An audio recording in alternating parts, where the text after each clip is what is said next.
श्रीगुरुभ्यो नमः। हरिः ओम्।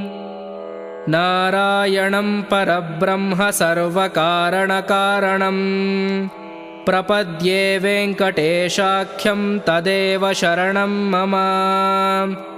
सहस्रशीर्षा पुरुषं वेङ्कटेशशिरावतु।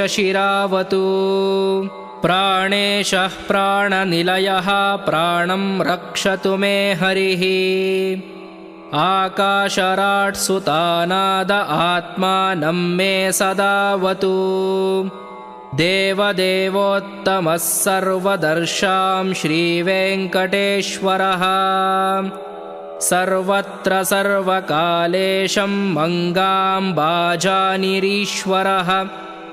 पालयेन्मामकं कर्म चापल्यं नः प्रयच्छतु।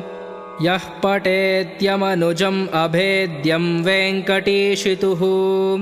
सायं प्रातः पठेन्नित्यं मृत्युं तरति निर्भयः। इति श्रीवेङ्कटेश्वरवज्रकवचस्तोत्रं सम्पूर्णम्।